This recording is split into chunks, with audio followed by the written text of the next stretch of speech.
Assalamualaikum warahmatullahi wabarakatuh.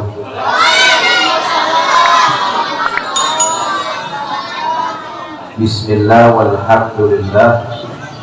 Alhamdulillahi rabbil alamin. Wassalatu wassalamu ala sayyidil mursalin wa ala alihi wa sahbihi ajma'in. Amma ba'd.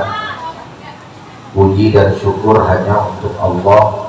Sholawat beserta salam akan senantiasa tercurah dan terlimpah kepada junjungan kita, suri tauladan kita, baginda Nabi besar Muhammad sallallahu alaihi wasallam. Begitu pula kepada para keluarga, para sahabat, dan insya Allah kepada kita semua selaku umatnya. Yang sama kita hormati dan sama kita muliakan segenap para hadirin dan juga hadirat, bapak-bapak, ibu-ibu, para pemuda dan pemudi, anak-anakku sekalian, mobil khusus kepada pengurus BKM Masjid Al-Islamiyah yang mudah-mudahan keberadaan kita semua di tempat ini kiranya menjadi amal soleh dan bekal untuk kita semuanya. Amin ya rabbal alamin. Lagi yang namanya bulan Ramadan adalah bulan yang mulia, yang diberikan untuk siapa? Untuk kita sebagai umat Nabi besar Muhammad sallallahu alaihi wasallam. Di tangan Ustaz ini ada satu kitab namanya An-Nasaihud Diniyah wal Wasaya Al-Imaniyah, yang di dalamnya pula membahas sebahagian besar berkaitan dengan masalah ibadah di dalam bulan suci Ramadan yang mulia. Ustaz akan terangkan di sini tentang adabus shaim. Apa itu adabus shaim? Yaitu adab sopan santun orang yang berpuasa. Assalamualaikum. Assalamualaikum. Masih semangat? Alhamdulillah. Ini yang harus kemudian kita perhatikan. Selain tentunya kita sudah menyiapkan ilmu mengenai puasa itu sendiri yang berkaitan dengan apa yang menjadi syarat sah puasa dan juga yang membatalkan daripada puasa, bahkan siapa yang wajib untuk melaksanakan ibadah puasa. Jadi yang belum mengetahui harus kemudian mempelajari itu, karena ibadah tidak akan diterima jikalau tidak berdasarkan dengan ilmu pengetahuan. Makanya wajar ketika Imam Ibnu Ruslan menyampaikan wa kullu man bi ghairi ilmin ya'malu a'maluhu mardudatun la tuqbal. Siapa orang yang mereka melakukan amal soleh tanpa didasarkan dengan ilmu pengetahuan, maka amalnya tidak diterima oleh Allah Subhanahu. Na'udzubillah min dzalik. Ustaz mau tanya, jawab yang kompak. Ibadahnya mau diterima atau ditolak? Diterima atau ditolak? Maka harus ngaji. Kalau orang Jakarta bilangnya ngaji, kalau orang sini bilangnya apa? Sama gitu ya. Ngaji juga. Alhamdulillah. Ustaz bacain perlahan sambil Ustaz menjelaskan, dan semoga menjadi ilmu yang bermanfaat buat kita semua. Amin ya rabbal alamin. Walis-shaim, dan bagi orang yang berpuasa terdapat adab-adab layak manusia yang tidak sempurna puasanya orang yang berpuasa illa biha, kecuali dia harus memakai dan melakukan adab-adab tersebut. Apa saja adabnya? Famil ahamniha, dan di antara adab-adab yang penting yang harus diperhatikan oleh kita, ayah qadha lisanahu anil kidri wal ghibah. Nah, ini buat ibu-ibu nih. Assalamualaikum. Harus menjaga lisannya dari apa? Dari berbuat dusta dan bergibah. Ibu tahu gibah? Apaan? Hah?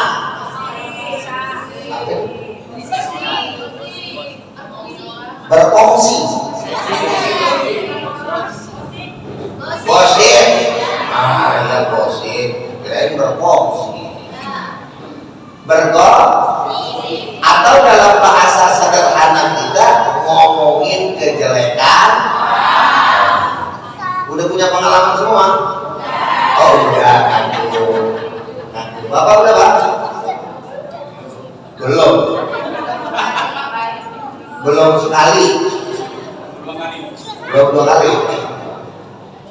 Ini yang harus kita hindari, menjaga daripada lidah, lisan. Salamatul insan fi hifdzil lisan. Selamatnya seseorang itu kalau dia bisa menjaga lisan. Kalau dia tidak bisa menjaga lisannya, maka amalnya akan rusak. Kan ibadah itu begini Pak, ada yang diterima secara peraturan fikih, ada yang diterima secara peraturan ihsan, yakni antara Allah dan hambanya langsung. Contohnya bagaimana? Orang berpuasa, fikihnya udah bagus. Hal yang menjauhkan daripada apa-apa yang membatalkan puasa secara ilmu fikih dia udah laksanain. Apa itu?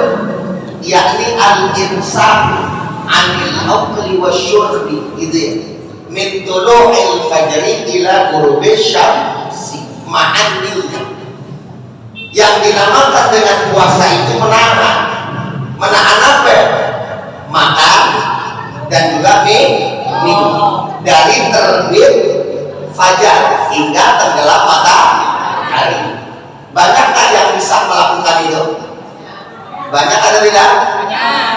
Sudah sah secara ilmu fikih. Yang penting niatnya juga dilakukan. Yang membatalkan puasa juga tidak dilakukan dan dijauhi secara lahiriah. Ada yang modelnya juga secara batiniah, secara ihsan antara Allah dengan kita. Apa itu? Puasa boleh sah, tapi kalau tujuannya bukan untuk Allah, kira-kira pahalanya dapat apa enggak? Assalamualaikum. Pahalanya dapat apa enggak? Diterima enggak sama Allah? Paham bisa di sini? Assalamualaikum. Paham enggak? Jelas ya? Jadi ada syarat diterimanya puasa secara lahiriah, ada syarat secara batiniah, gitu. Ada yang membatalkan puasa, ada yang membatalkan pahala puasa. Makanya ada kalimat dari Nabi kan, min shaimin laisa lahu min siyamihi illal ju' wal 'atas. Berapa banyak orang-orang yang berpuasa hanya merasakan lapar dan dahaga. Dia gak dapat pahala dan ganjaran dari Allah. Loh kok bisa? Dia bisa menjaga daripada perutnya, nggak makan, nggak minum, tapi dia nggak bisa menjaga anggota badan yang lainnya di dalam menjauhi apa-apa yang membatalkan pahala pun. Salah satunya apa anggota badan? Di sini dibilang hakak menjaga lisan. enggak menjaga mulut. Dari apa itu? Dusta.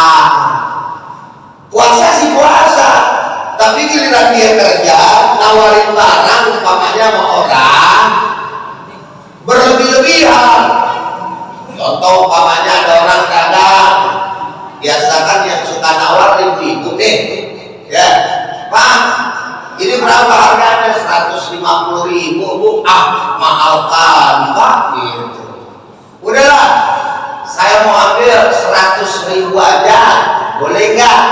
Abangnya ngomong nih yang dagang lagi puasa, ya Bu, 100.000 mah jangankan untung, modalnya aja belum dapat.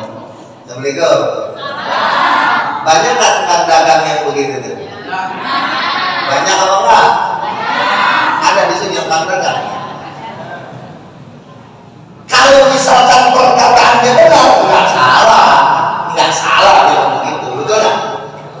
Kalau memang pada kenyataannya 100.000 tersebut emang belum cukup untuk modal, boro-boro untung, betul atau tidak? Tapi kalau ini hanya menjadi sebuah alasan agar orang tersebut bisa beli, padahal dia dalam keadaan berpuasa, enggak keadaan puasa aja bohong dosa, betul nggak? Apalagi lagi puasa, maka puasanya termasuk kategori apa yang disampaikan oleh Nabi, cuma dapat lapar dan dahaga. Na'udzubillah summa na'udzubillahi min dzalik. Jadi anggap orang berpuasa mulutnya harus dijaga, jangan sampai ngomongin kejelekan orang lain yang bersumber, ngerti? Assalamualaikum. Yang bersumber daripada kedengkian, keiri hatian, itu yang nggak boleh. Orang kan kebanyakan ngomongin orang lain karena dia iri, betul apa nggak sih? Karena sikap hasad, dengkinya terhadap nikmat yang didapat sama saudaranya, gitu loh. Dan dia nggak dapat, akhirnya timbullah iri. Pengen pindahin yang namanya itu nikmat ke dia, nggak bisa. Bagaimana caranya untuk menenangin hatinya? Dia mikir, maka dia ngomongin itu orang, dia jelek-jelekin itu orang. Banyak nggak orang yang gitu? Oh banyak. Assalamualaikum. Di sini banyak kok. Mana orangnya? Jangan, ya. Ini yang haram, yang nggak boleh, ghibah yang tidak boleh, yang model kayak gini. Menceritakan kejelekan orang. Apalagi itu orang nggak ada jeleknya, dicari-cari. Itu Bang Regar, Bang Regar. Dia itu punya mobil baru loh. Saya bingung itu. Kok dia tuh nggak kerjanya nggak kelihatan, tapi ada mobil baru. Hasut kita nanti. Mungkin bisa jadi ini orang ini ngepet kali ini. Itu dia. Wah. Nggak bener itu orang, diceritain kemari-mari, tahu itu orang kerja kata apa kata, tapi mobil ada dia beli baru, mana mungkin dia bisa beli kalau bukan kepek. Dosa apa kan? Dosa apa enggak? Ambil di sini kira-kira jelas ya. Tapi tidak semua ghibah, ini yang perlu Ustaz lurusin. Tidak semua menceritakan kejelekan orang lain yang benar-benar fakta bahwa orang itu punya kejelekan berdosa. Assalamualaikum. Paham nggak maksud Ustaz? Ada Ustaz menceritakan kejelekan orang, tapi orang tersebut tidak mendapatkan dosa dari ghibahnya. Ada. Selama tujuannya itu sesuai dengan syariat. Lo ada ceritain orang kejelekannya tapi sesuai dengan syariat, Ustaz? Ada. Di dalam kitab yang lain namanya Riyadhus Shalihin. Apa nama kitabnya? Kitab hadis. Itu di sana dibahas tentang persoalan yang berkaitan dengan ghibah yang diperbolehkan. Namanya bab mayubahu minal ghibah. Salah satunya apa? Menceritakan kejelekan orang lain agar orang yang lain tidak mengikuti kejelekannya. Assalamualaikum. Paham nggak maksud Ustaz?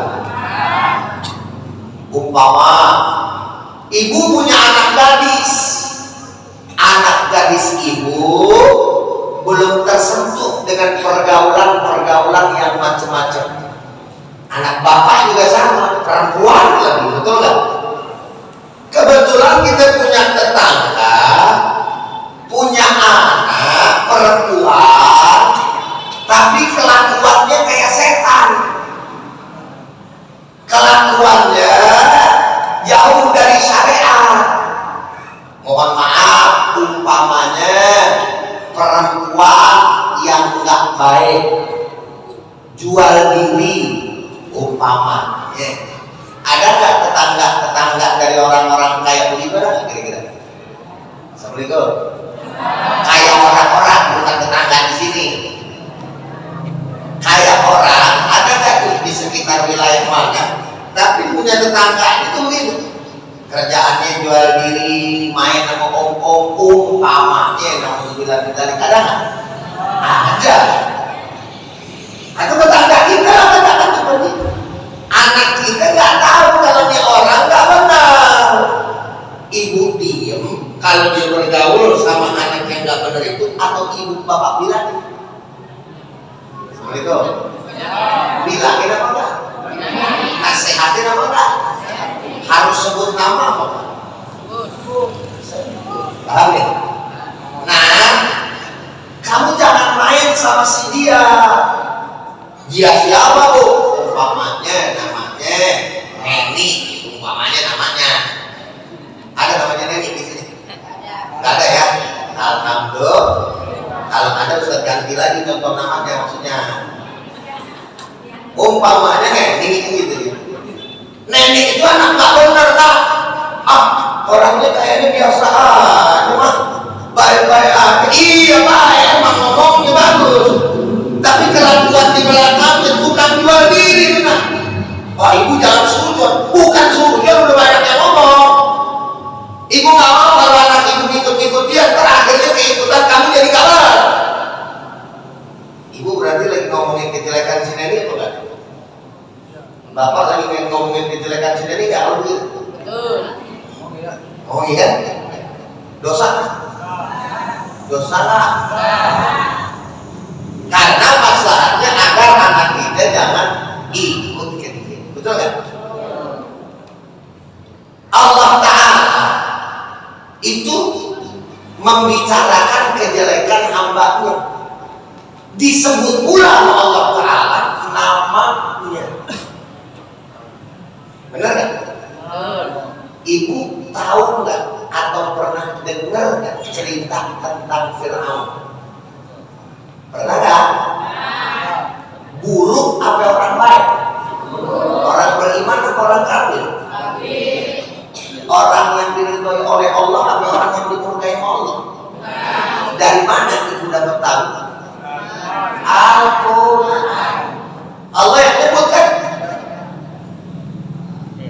Ibu tahu dan pernah dengar Abu Lahab?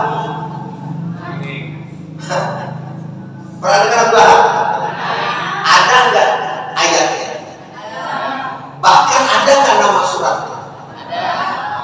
Surat Tabat Yada. Disebut nama Allah.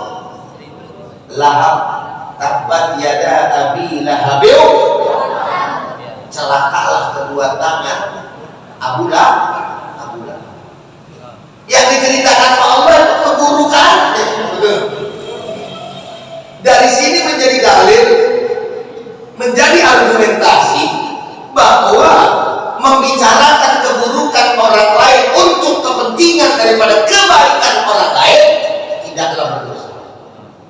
Sampai di sini jelas? Ada saksi di pengadilan yang melihat terdakwa. Ini saksi disuruh bersaksi, kira-kira disuruh ngebaik-baikin terdakwa atau disuruh ngejelek-jelekin terdakwa? Kan ada dua pihak tuh, yang membela sama yang tidak membela. Nah sekarang saksi yang tidak membela ngejelekin atau ngebaik-baik? Pasti ngejelekin kan gitu. Kan gak mungkin hakim bilang, kamu jangan bicarakan keburukan orang lain, dosa, ghibah, gimana? Enggak.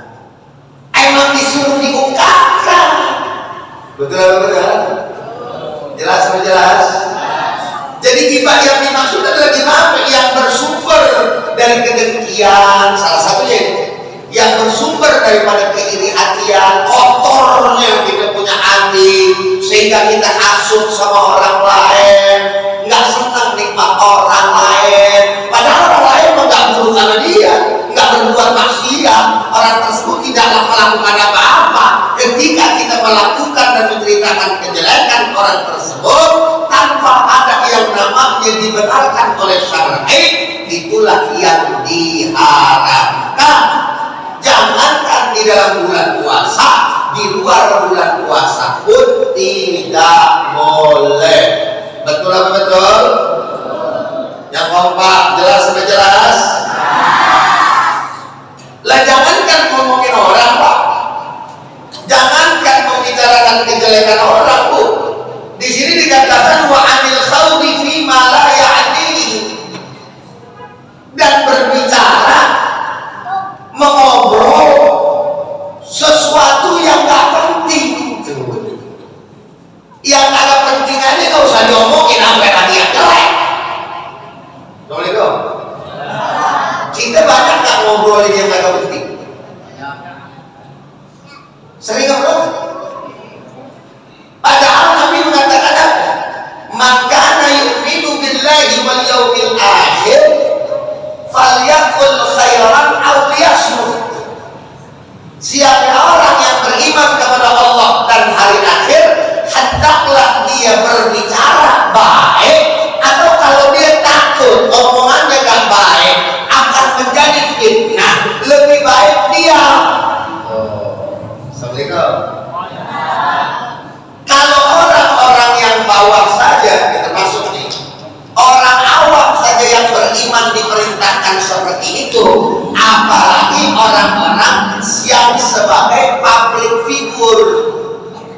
Mestinya omongannya dijaga supaya nggak jadi mudarat, bahaya, pro kontra, perkelahian orang-orang yang ada di bawahnya. Kalau dia punya jabatan, betul apa betul? Ngomong yang baik, kalau ngomong tuh mikir.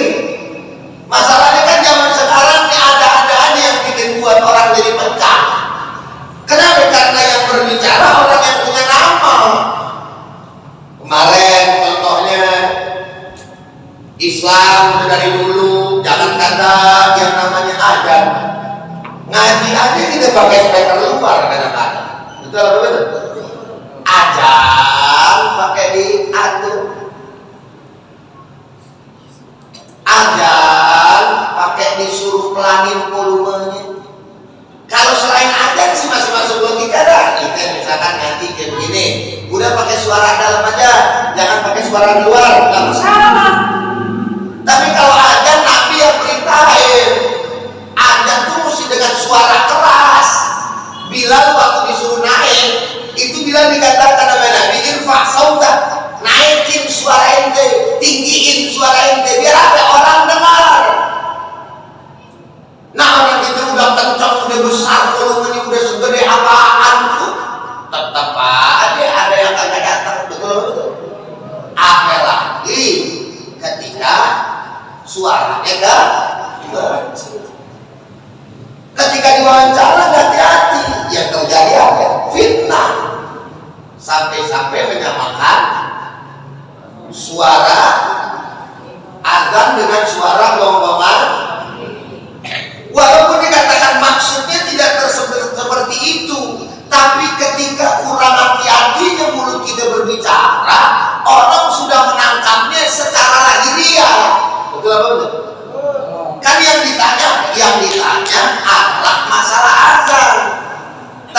dibuat perbandingan mengganggu orang dengan orang bisa terganggu dengan suara gongongan anjing, kan jadi masalah. Assalamualaikum. Di Ustaz kalau ngomongin yang begini-begini di Ustaz, bukan bicarain ngomongin gimana-gimana, bukan karena kita benci kepada seseorang, alhamdulillah, betul tidak? Tapi pentingnya menjaga lisan, gitu kan, dari hal-hal yang gak bermanfaat, apalagi yang mendatangkan fitnah atau bahkan perkataan-perkataan yang keji. Sebab dengan perkataan tersebut orang bisa terjerumus, Pak, kepada hal-hal yang bisa merusak keimanan mereka. Jangankan bicara pahala, kalau hilang pahala sih masih mending, betul. Kalau hilang iman yang bahaya. Orang sebab perkataan bisa hilang daripada iman, rusak dia punya keimanan. Na'udzubillah, summa na'udzubillah, min. Kira-kira sampai di sini jelas atau jelas? Paham apa paham? Bukan hanya sekedar yang namanya mulut. Wa yaqbadu 'ainahu wa udhunahu. Lalu dikatakan oleh Imam Haddad, yaitu Habib Abdullah bin Ali al-Haddad, hendaklah dia juga menjaga daripada matanya, matanya orang lelaki, termasuk saya ya. Wa udhunahu, dan juga telinganya. Anit nazar wal istima', dari melihat dan mendengar yang tidak baik. Puasa sama puasa, melihat perempuan rotok, dia dapat dulu kan. Ini sih lagi ngomongin diri sendiri ini, bukan orang sini mah. Kagak beda. Alias sah. Mata harus jaga. Makanya kalau lagi puasa jangan sering-sering ke mall. Jangan sering-sering mana? Di sini di Medan banyak mall. Puasa, bapak-bapak aja, ayo ngabuburit. Kemana? Ya kita perah. Di mana tuh? Di mall. Godaannya banyak. Kadang-kadang ada orang-orang yang buka aurat kan gitu. Akhirnya mata kita jadi rusak, pahala kita dah. Na'udzubillah, semua na'udzubillah ya ben. Mulut telinga juga jaga. Kalau ada orang ngomongin orangnya, maaf ya, saya mau kesana dulu nih. Ya ada urusan, supaya orang kagak tersinggung, udah aja tinggal. Alasan apaan kan? Supaya kita tidak nimbrung bareng dan menjadi setan bareng-bareng sama mereka. Assalamualaikum. Kira-kira jelas? Ila ma la yahillu lahu wa ila ma yuhibbu fudulan fi haddihi. Kepada hal-hal yang memang tidak halal dan kepada hal yang merupakan perbuatan yang berlebihan. Jadi jangan sampai kemudian kita berlebihan di dalam menjalankan seluruh anggota badan kita yang akhirnya terjerumus kepada perbuatan kemaksiatan. Na'udzubillah summa na'udzubillah min dzalik. Wa kadzalika yahfadhu batnahu. Nah ini dia nih. Khususnya juga yang kuat ini. Bapak-bapak yang nyari rezeki, yang nyari nafkah buat anak dan istri, perhatikan. Wa kadzalika, dan begitu juga menjaga perutnya, antanawulil harami, dari memakan makanan yang haram, wa syubhati, dan syubhat. Assalamualaikum. Ibu-ibu, bapak-bapak udah paham belum apa itu maksudnya syubhat? Udah belum? Kalau udah bilang udah, kalau belum bilang belum. Udah belum? Haram itu jelas. Kalau syubhat remang-remang antara halal dan haram. Makanya ada hadis, innal halala bayyinun wal harama bayyinun wa bainahuma umurun mutasyabihatun. Halal itu jelas, haram itu jelas. Yang jadi masalah yang di tengah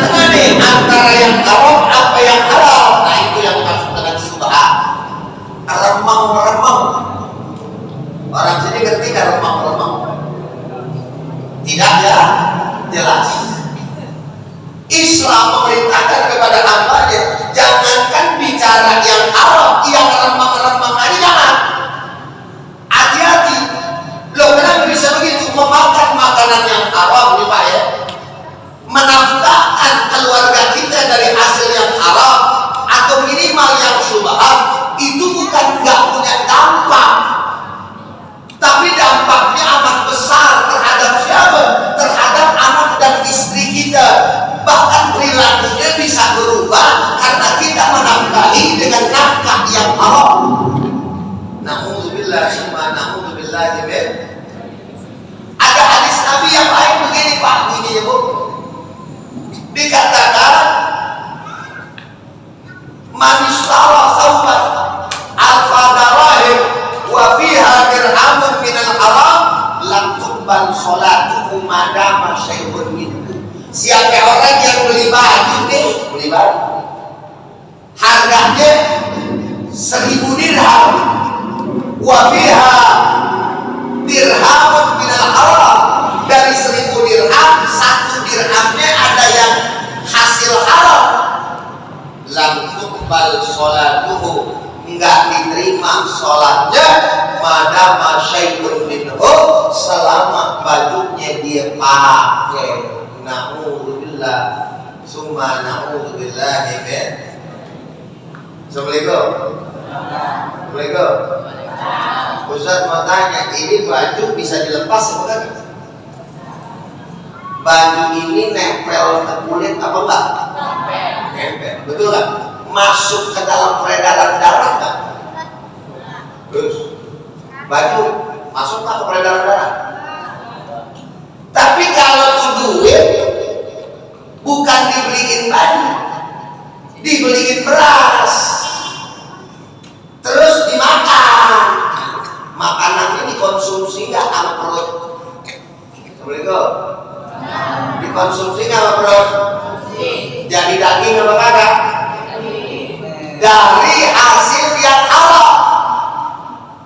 Kira-kira lebih bahaya mana membeli baju apa buat makan?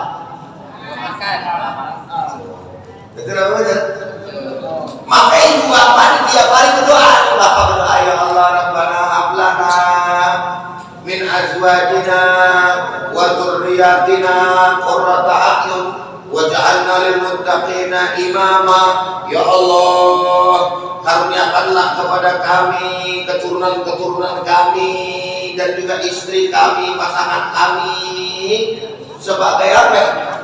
Penerang mata, qurrata a'yun, enak dipandang, jadi keturunan yang soleh dan soleha, tapi nyari duitnya dari hasil halal. Itu doa kira-kira jadi kenyataan apa enggak? Assalamualaikum. Doanya jadi kenyataan apa enggak? Enggak bakal. Makanya Pak periksa dulu. Umpamanya nih, kok istri kita sebelum nikah, walaupun memang pada umumnya gitu, sebelum nikah solehah banget nih istri kita, sholatnya rajin, ibadahnya pun rajin, karena memang anak orang baik-baik, orang tuanya juga orang tua baik-baik. Tapi ketika nikah sama kita jadi istri kita, setahun 2 tahun jadi istri kita berubah, kelakuannya nggak benar, sholat ditinggalin, jilbab umpamanya nggak dipakai lagi, atau perangainya sama kita sebagai suami kurang ajar. Jangan dulu buru-buru nyalahin daripada anak dan istri kita. Cek dulu uang kita. Ini saya ngeluarin duit nafkahin buat anak saya, buat istri saya, kira-kira halal apa haram sih? Lah kalau misalkan kita nyari duit dari yang haram dan kita tahu itu, lalu kita kasih anak istri kita, ya jangan berharap anak istri kita menjadi orang yang baik. Anak kita soleh dan soleha, istri kita menjadi soleha. Jangan berharap itu mimpi. Kenapa? Karena memang kita mencari uangnya, mencari nafkahnya dari hasil yang diharamkan oleh Allah Subhanahu. Na'udzubillah summa na'udzubillah. Lah kalau misalkan kita dalam keseharian aja nggak boleh nyari duit dari hasil yang haram buat makan, apalagi buat puasa. Maka dikatakan wa khususun indal iftar, secara khusus apalagi ketika berbuka puasa, ya jitahidu jiddan, maka dia harus bersungguh-sungguh orang beriman tersebut alla yuftira illa alal halal, dia itu berbuka harus dengan yang halal. Alhamdulillah. Qala ba'du salaf, telah berkata sebagian para ulama kita, idza sumta, maka apabila engkau berpuasa, kata ulama-ulama yang saleh nih, fandur ala ayyi syai'in tuftir. Perhatiin baik-baik. Ini dari kalimat ini kata satu ulama salaf. Maka perhatikanlah dengan apa kamu berbuka. Wa inda man tuftir, dan kepada siapa, bersama siapa Anda berbuka. Masya Allah, apa begitu diperhatiin. Berbukanya harus diperhatiin, pakai apa, asalnya dari mana, itu diperhatiin. Saking apa? Hati-hatinya. Isyaratun ilal hati ala taharri wal ihtiyati fima yuftiru alaih. Hal ini menjadi isyarat, petunjuk agar orang-orang yang beriman itu berhati-hati menjaga diri dari apa yang dikonsumsinya. Subhanallah. Jangankan apa yang kita makan, ini kita beli sendiri nih. Kan ada kan duit begitu Pak, duit itu ada nggak yang dicarinya yang dari jalan yang halal? Assalamualaikum. Uang rezeki kita cari dari jalan yang halal, ada apa enggak? Ada. Itu udah biasa, betul nggak? Tapi ada nggak udah duitnya dapat halal, ngeluarinnya buat yang haram? Ada. Maka yang namanya pertanyaan nanti di alam kubur dan pertanyaan di hadapan Allah tentang harta itu ada dua. Yang lain satu. Ini anak muda meninggal, kita ditanya, buat apa masa mudamu? Orang tua kita hanya dua kali, masa mudamu buat apa? Tuamu buat apa? Tapi sekali-sekali beda. Yang muda ialah saat muda, yang tua saat tua. Tapi kalau bicara duit kita hanya dua kali. Ini duit asalnya dari mana? Keluarinnya buat kemana? Kalau dapatnya halal, karena belum tentu yang dapat halal keluarnya juga halal. Ada kalanya orang dapatnya halal, ngeluarinnya haram. Ada yang begitu. Yang cilaka lagi, dapatnya haram, keluarnya juga haram. Ini namanya duit setan dimakan jin. Betul apa betul? Hati-hati. Ini menjadi perhatian karena itu akan membentuk karakter. Hati-hati Pak. Bu, Assalamualaikum. Perhatian baik-baik. Uang dari hasil yang halal maupun yang haram itu akan berpengaruh kepada karakter manusia itu sendiri. Makanan aja yang kita makan itu punya pengaruh. Makanya kata Allah dalam Al-Quran begini Pak, kulu minat thayyibat wa'malus sholihat. Assalamualaikum. Lanjut makanan ya. Udah lemas sama masih semangat? Kelihatannya coba udah lemas itu nyender. Udah lapar? Oh, udah lapar. Udah lapar Bu ya? Belum. Ah? Belum. Enggak, yang jujur udah lapar Bu. Itu maunya belum atau udah sih? Nah, ada yang udah, ada yang belum. Nah, berarti kalau udah ada yang begitu kita ambil tengah-tengah, lanjutin sebentar lagi, habis itu kita tutup, ntar kita makan bareng-bareng. Setuju apa enggak? Nah, berarti memang jujur, lapar ya. Berarti setuju. Berarti tadi bahasa basi. Nah, kita singkat ya. Kita singkat biar kita pada makan bareng.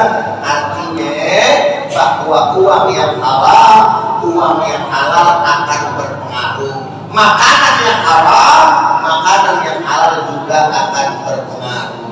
Makanya makanan nanti berpengaruh nggak buat badan kita? Makan yang bergizi badan jadi sehat ya. Makan yang kurang bergizi, badan jadi lemes ya. Itu secara lain ya. Secara yang namanya halal atau haram yang mempengaruhi ketaatan si hamba. Assalamualaikum. Ya. Makanya kalimatnya kulu minat thayyibat. Ini indahnya Al-Quran. Al-Quran gak bilang kulu minal halal, makanlah dari yang halal, enggak, tapi dikatakan kulu minat thayyibat, makanlah yang baik. Maksudnya kenapa Ustaz? Karena kata at-thayyib itu di dalamnya udah pasti halal. Kalau halal belum tentu thayyib. Jadi Islam sebenarnya yang punya ajaran 4 sehat 5 sempurna itu Islam. Assalamualaikum. Paham gak kan? Ustaz mau tanya ayam bagus apa enggak? Daging ikan baik atau tidak? Susu baik atau tidak? Islam ada nggak ngajarin ini? Ada. Bahkan sunnah Nabi minum susu. Betul apa betul? Ibu-ibu punya anak malah ninggalin sunnah Nabi, ninggalin yang namanya syariat. Syariat bilang anak kecil yang baik 2 tahun disapi, apa namanya, disusui nama ibunya. Ibunya benar-benar kasih sapi. Betul betul. Anak ente apa? Anak kamu minum susunya apa? Ini susu karet. Yang aku bilang susu sapi. Makanya anaknya ntar udah gede kayak. Kenapa? Karena diminumnya susu, bukan susu mestinya susu Islam. Jadi Islam ini luar biasa. Nah, itu anak kecil begitu tuh. Nah, iya, capek kali dia. Jelas, sudah jelas. Kalau thayyib udah pasti Kalau dia makan yang thayyib, dia makan yang halal. Lihat ayat selanjutnya. Wa manus sholihat, dan beramal solehlah. Apa kaitannya makan amal soleh? Punya kaitan, bahkan amat sangat kuat. Kenapa? Orang yang mengkonsumsi makanan-makanan yang halal pasti akan mudah untuk beribadah. Makanya dikatakan dalam hadis, al-imanu yazidu wa yanqus. Iman itu bertambah dan berkurang. Yazidu bin ta'am, bertambahnya iman karena ketaatannya bertambah. Wa yanqusu bil maksiyah, dan berkurangnya daripada iman karena adanya maksiat. Kenapa orang gampang bisa maksiat? Karena apa yang dikonsumsinya jauh dari kata halal. Na'udzubillah, summa na'udzubillah min. Baik, sekarang Ustaz tanya, udah jelas apa belum? Udah paham apa belum? Udah ngerti apa belum? Alhamdulillah. Kalau udah ngerti, udah paham, ceramahnya cukup sampai di sini aja. Setuju apa enggak? Lapar apa enggak? Sama, saya juga lapar. Ya. Kita baca doa dulu. Assalamualaikum warahmatullahi wabarakatuh. Allahumma shalli ala sayyidina Muhammad wa ala ali sayyidina Muhammad. Allahumma hdina bi huda waj'alna mimman yusari'u fi ridha wa la tujallina wa la yuswa wa la taj'alna mimman halaka wa rasa wa asa. Wa hasbunallahu wa ni'mal wakeel wa ni'mal mawla wa ni'mal nasir wa la hawla wa la quwwata illa billahil aliyyil azim. Wa sallallahu ala sayyidina Muhammadin nabiyil ummi wa ala alihi wa sahbihi wa sallam bi subhana rabbika rabbil izzati amma yasifun wa salamun alal mursalin walhamdulillahi rabbil Allahumma salli wa sallim wa barik ala sayyidina Muhammad